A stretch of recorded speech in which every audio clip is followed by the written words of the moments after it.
Hi, thank you for joining me. Well, those of you familiar with my channel know that I approach Platonism as a spiritual practice. I see Plato as a mystic. And so if you check other videos on this channel, if you look at my various playlists, you'll find that there is quite a bit on metaphysics, but I also cover theurgy. And the reason I do this is because theurgic practices are a necessary component if you want to go beyond the dianoetic level, the discursive level. If you want to go beyond just talking about higher states of mind and you want to actually experience them, if you want them to be your living experience, you need a theurgic element into your daily practice of Platonism. It's not enough just to read the dialogues. Now, for me at least, silent meditation is a really key component of my theurgic practice. I find silent meditation to be absolutely necessary. It opens us to higher energies, to more profound insights. Those of you who have been watching this channel for a while know that meditation is a key part of my practice. I've talked about it before. I did do a video a few months ago that introduced some meditative practices for people who are not familiar with it or who do not meditate regularly. So practices like following the breath and things like this. So these are important for that initial purification, that initial cleansing, and also for getting comfortable with just being quiet with ourselves.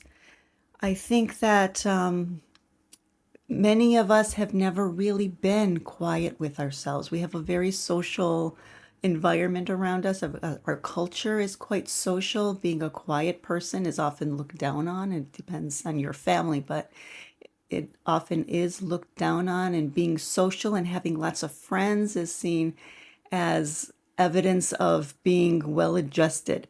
And so being alone and being quiet with ourselves is something that many of us have never really done. And so learning some initial meditative practices can be very helpful.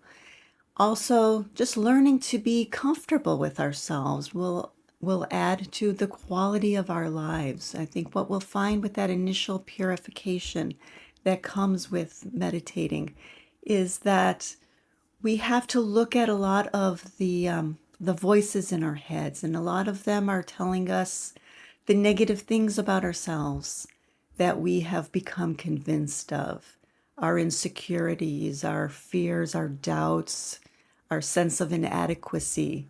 None of that is true, but we have to face it, and so it can be quite uncomfortable. And so I talk about all of that in that earlier video. So if you haven't seen that one, I do recommend watching it. That said, it's not necessary to do that before doing silent meditation. Silent meditation is a more advanced meditative practice, so it will be helpful to have that initial foundation in place. However, you can try to just jump into this one. And if this seems too difficult, if you try this and you're just like, no way, this is not working for me, then please try that earlier video. That said, though, if silent meditation is attempted too soon, there's no great danger to it. I mean, I've heard people talk about these horror stories if you get into a meditative or into a spiritual practice too soon. Oh, it's very powerful, and I don't find any of that to be true. What's most likely to happen is you'll quit. You'll be bored, or you'll get frustrated, you'll feel restless, and you'll quit. And the worst thing that could come out of it is that you may have a negative image of meditation and never try it again. And that would be a horrible thing, because there are so many wonderful benefits to meditation. So if you find this practice, this one that I'm introducing today, to be just more than, if you think you bit off more than you can chew, then please try that earlier video. Don't give up on meditation. Okay, that said, let me jump into this one. So this is a practice that actually came to me in a dream. I was going through a period, this was many years ago when I was still fairly early in my practice. I had been meditating with using those earlier methods for a while, and I wanted to develop a practice of silent meditation because I understood, at least in theory, that it's meaningful. However, like many of you, I just found it too difficult. And it was just boring. I was getting restless. I could not shut myself up. Those voices in the head were just chattering, chattering, chattering, and I could not shut them up. And then I had this dream. And when I woke from this dream, I quickly realized that what I was given was a beautiful gift. It's a visualization that allowed me to get into silent meditation. I used this for many months. Now these days I don't use it anymore. After a while you can just let it go. Once you get comfortable with being in silence, actually once you get comfortable with it, you will discover how healthy it is, how natural it feels to be quiet. We think the voices in our head are our natural way of being. It seems unnatural not to talk to yourself, but that's only because it's such a deeply ingrained habit that we think it's natural. It's not. And once we discover how good it feels to just be quiet with ourselves and we become comfortable with who we are, it's much easier to do silent meditation, and then you can let these visualizations go and just sit in silence. Now, by the way, for those of you who have read my book, just a quick mention here that I do have a book called Discovering the Beauty of Wisdom, and this meditation is described in chapter 29. It's when the book actually goes through like how to do spiritual practice, how to use Platonism as spiritual practice. And it starts from a beginner into more advanced practices later on. This is in one of the later chapters, chapter 29. So for those of you who have the book, you can check that for a few more details. But what I'm going to give you today is enough to, I think, get you into this kind of meditation. Now, to do this meditation, you want to be comfortable. And I do recommend sitting for this one. If you want to adapt it to laying down or standing, that's maybe a little weird, but I think you're going to find that sitting is the easiest way to do it. But you can adapt it once you get comfortable with the techniques. But I'm going to show it as a seated meditation. Now you can sit on the floor. With the other video I did, I was actually sitting on the floor. I have to move my camera and my microphone and everything, so I decided I'll just do this one in the chair, and I think it's fine to do in a chair, and probably most of you will be sitting in a chair when you meditate, so it's perfectly fine. You don't have to be flexible, or you don't have to endure putting yourself in any uncomfortable position. Just sit in a comfortable chair, and you want to keep your spine straight. You want to relax your shoulders, so you find that balance of not just like slouching, but you want to be relaxed. And I recommend putting your hands in your lap. I usually put one palm, I put my palms face up, one over the other, and just put in my lap. Now for the visualization here, what I recommend, and by the way, before I give you the visualization, let me just say really quick that sitting in silence does not mean having no thoughts. It just means not talking to yourself. So a visualization is perfectly fair game. Okay, and this visualization is a way to kind of keep you focused and keep you in the silence, and it'll become clear as I go on with this.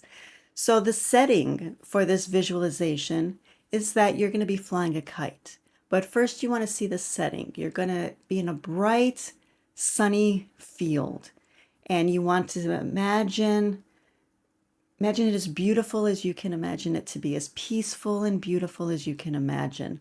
The green of the grass and the trees around you, the bushes in the distance, they're as green as can be. The blue of the sky is a beautiful blue. Maybe there are some clouds in the sky. Maybe it's a perfectly clear day with no clouds. It's up to you. Whatever way it comes to you is the right way to see it. You want to feel the sun. It's warm. You're not sweaty. It's not hot like that. You're not uncomfortable. It's the perfect temperature. And you feel the warmth of the sun. You feel the breeze. There's enough breeze to fly a kite, but it's not very windy. It's just a comfortable breeze.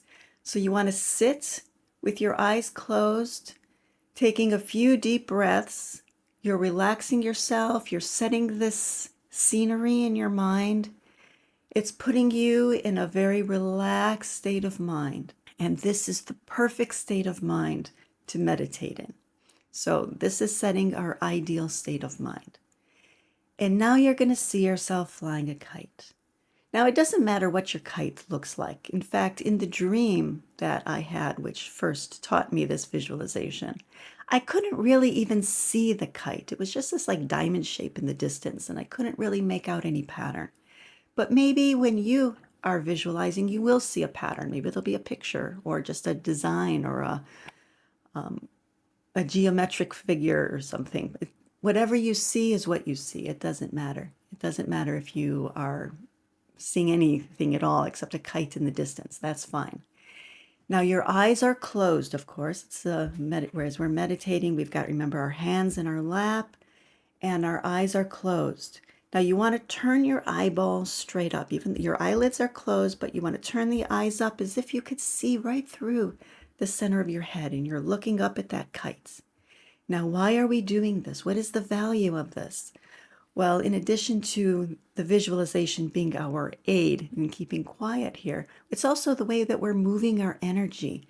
This is called the crown chakra in most of the, in many different systems, they call this the crown chakra. In Sanskrit, it's called the Sahasrara chakra. And it's associated with divine wisdom and a sense of bliss. It's our connection to the divine. And so by turning our eyes up and looking up at the kites, looking up through the crown chakra, we're sending our energy up. And we're sending ourselves up into that silence, into that divine beauty. And perhaps with some practice, you will start to feel bliss. But in addition to that, remember we have our hands in our lap and we are visualizing ourselves flying a kite. Now, in the visualization, I want to be clear that your actual physical body is sitting in a chair with your hands on your lap. But in the visualization, you are standing in a field and you're holding the string of the kite. And you want to imagine yourself holding that string somewhere between your waist and your belly button. And that corresponds then to another energy center. And this one is called Manipura chakra, or sometimes called the third chakra. And this chakra is associated with mental stability, with willpower. And so we want to give ourselves that foundation of willpower, because anyone who's tried silent meditation knows you need willpower, especially in the beginning when you're first learning to do it. So you're giving yourself that solid foundation. Your focus is partly on your hands and partly that you're looking up at that kite. So you've got that foundation of mental stability and willpower that you're building, and you're sending your energy up through the crown chakra. Now, what you're doing in the visualization is you're watching the kite. And as the kite moves, you're going to just gently imagine yourself. Now, physically, you're perfectly still, no motion. But in the visualization, you're watching the kite and you're just adjusting your hands a little. The kite moves a little that way, so you move your hands a little that way. When the kite goes this way, you adjust a little bit. So you're trying to keep the kite as centered, as steady as you can, trying to keep that balance. And this is the visualization, okay, that you're going to be doing throughout the meditation. You're just watching the kite and moving with it. Now, you want to make it a deal with yourself before you do this, because you're not talking to yourself in the meditation, but you've already decided before you do this that when voices start to come in, the little trick we play on ourselves is hold off the silence for just one more adjustment, and then one more, and one more, and one more. And over time, it starts to get better at it. Now, it may only work once or twice initially, but just keep doing it. Don't get frustrated with yourself. Remember, this is meditation. It's supposed to be relaxing. Don't get frustrated. Just come right back to it.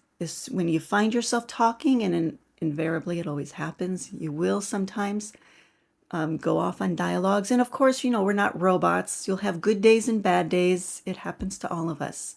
It's fine. But When you find yourself going off on a thought and daydreaming or arguing with somebody or whatever comes up, just acknowledge it and bring it back and go back to watching that kite and just adjusting it and adjusting it and adjusting it. Now, there are a lot of benefits here. And so I want to talk a little bit about what are the benefits of this visualization. Of course, this little game we're playing with ourselves of holding off the silence and using the visualization as something to focus on so that we're not talking to ourselves, so we're not getting bored. That in itself is obviously a benefit, but there's more to it, because watching the kite and adjusting to it allows us to not only connect with news, and sitting in silence is what opens up that door to allow us to participate in news. That's why we want to do silent meditation in the first place. Now, this meditation will open us to that, but it will not only open us to it, but it will also teach us the ideal relationship to have with news. You see, we are not overly passive. We don't want to just sit and be, because first of all, it's boring, but also because the idea that we're doing nothing and we're just waiting for news to come to us somehow, that's the wrong relationship with it. We participate in news. We have to open ourselves to it. It has to be an active relationship. We are actively following the kite, and in the same way, we're actively following news. It's doing its motion, and we're following it actively. We're not like leaves blowing in the wind, but also we're not taking control. We don't want to be overly controlling things as if we know best of how mind should move and how mind should work and how things should function. We don't. We're respecting this higher wisdom and following its lead, but we're doing it actively. And so this kite meditation really puts us in that proper state of mind. I want to read just one small section from the book because I think that this really captures this dynamic that I'm talking about. Okay. Truth, in a certain sense, is like a breeze that blows through us, and by recognizing its movement, we adjust to match it accordingly.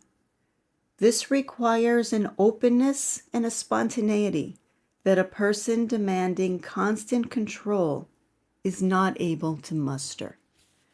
Okay, so this is the state of mind that we want. It's an openness, and we often hear people talk about how you have to let go, and it is a certain letting go, but it's a letting go that does not take your power away. And I think a lot of people fear this idea of letting go because they think it means relinquishing your personal power. It's not. Our relationship with the news is one that we have to constantly choose. We have to constantly agree to it. Enlightenment is not something that just happens once and then you're done. You have to choose it. There are many people who have had powerful experiences, and maybe in the afterglow of that, for a few weeks or even months, they were still in that afterglow, and it reflected in the things they said. They said very wise things, and their behavior was wise. But then little by little, they slipped out of it. And then pretty soon, they're just back to being the way they were before. So to live with wisdom means to choose it every day, every moment of every day. And so that's the relationship that we're trying to open here. Now, I do want to say that a few things to watch out for. These are not warnings, they're just things to watch out for. First of all, there will be things surfacing that you may not like, and so that can be uncomfortable. And that's one of the things that turns people off from meditation. This is something we just need to face, and it's actually very healthy to face it. And this is part of the purification process. The beliefs coming up, some of them may be, you may sometimes feel guilty, you may sometimes feel shame, and these need to be looked at. So it takes a certain courage to do this, but it's a very healthy, freeing process because we come to discover that I'm not that. I may have done things that I don't like in the past, but I'm not that. Those beliefs are not me. Or things may have happened to me that make me uncomfortable. But that doesn't define me either. People may have said things to me that were mean, that were hurtful, and I believed them about myself. But now I see I'm not that. I'm not that judgment. And so it's a very healthy process. So I do encourage you to stick with meditation when these things come up. It's actually a positive thing, not a negative. It feels very negative sometimes, but it's not.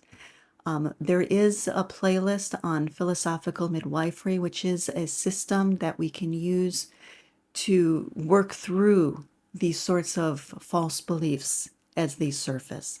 And so I encourage you to check that out. Now, other things that may come up is some rationalizations. You may tell yourself to quit this practice. You may tell yourself that it's a waste of time. Well, I assure you it is not. And I hope that by this time, I hope you've maybe done some meditation and you see for yourself that it's not a waste of time. When I was early in my practice, I would go through these like spurts where I would meditate for a while and then just kind of fall out of it and go for a while without meditation. And then I'd get back into it. Something would pull me back in and then I would do it for a while. And this went on for a while until actually, it was until I learned silent meditation. Because once I learned this and I started to really feel the benefits in my life, that's when it finally clicked that I need to stick with this practice. Because what I found was that in those periods when I was regularly meditating, I found that I was seeing more deeply into my readings. And when I was contemplating something, when I closed the book and I was thinking about something like, what really is the nature of self, and what is the relationship between individual selves and self as a whole, or what is intellect, or what does it mean to participate in intellect, or nous in Greek? What does it mean to participate in nous? So these kinds of questions, what is the one, what is the good, why are these two names equated as the same cause, or whatever you want to call it, the first cause of all?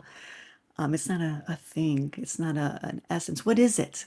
So these kind of questions, what is it? And why does it have two names? Whenever I would contemplate these questions, I found that in those periods when I was meditating regularly, I was having more insights. I was having more aha moments. I was seeing more deeply into these questions. And then also even on the mundane level, I was seeing great benefit.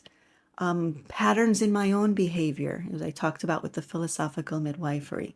I was seeing those patterns, and it's a very difficult process, but also a very healthy one and an empowering one. When you see through a false belief and you throw it aside, I'm not that. It's very empowering and very positive thing. And then when you start to see connections in your own life, you also start to see patterns in other people's behavior. And you start to understand other people, and you start to understand your everyday life in a way that you didn't before. So these are all great benefits that come through our whole practice, but in particular that you'll see these benefits when you add silent meditation to your practice. And so it's not a waste of time. Another thing that you may tell yourself, another rationalization that may come up, is that this has nothing to do with Plato. Well, I hope anybody who watches this channel already recognizes that that is false. For those of you new to the channel, I hope that with time that you'll give this channel a chance and you'll give this approach to Plato a chance, and you'll see for yourself that theurgic practices absolutely do have a connection to Plato. It's through these kinds of practices that we can experience these higher states of mind. We're reading about them and thinking about them and talking about them through the dialogues and through other philosophers like Proclus or Plotinus and others. But they're not just topics to talk about. They're real, and we can experience them, and it can be our living experience that these realms are real and that we are indeed divine spiritual beings. And the way to reach that kind of experience, that direct knowledge, is through theurgic practices in combination, with our readings and our contemplations and so on.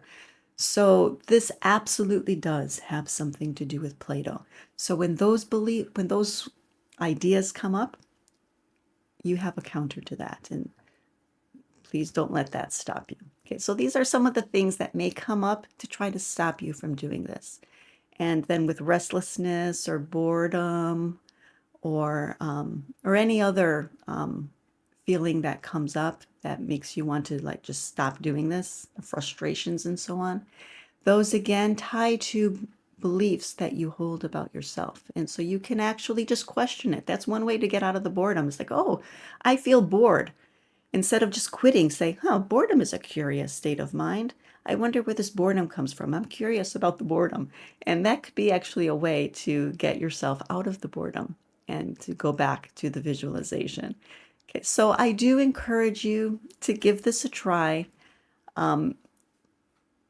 Yeah, these techniques really, they were a game changer for me, and I think it could be for you as well. So please give them a try. And again, if you do find it too difficult, if you've tried a few times and you're just find that the voices are too active, then you may want to try that earlier video and see the techniques there and the ways of dealing with the voices that are coming up in the various barriers that we have to sitting in meditation. So please let me know in the comments if you have tried it. Let me know how it's going for you. What are your difficulties, or have you had any insights? Just let me know how it's going for you. And as always, I thank you for watching. Until next time.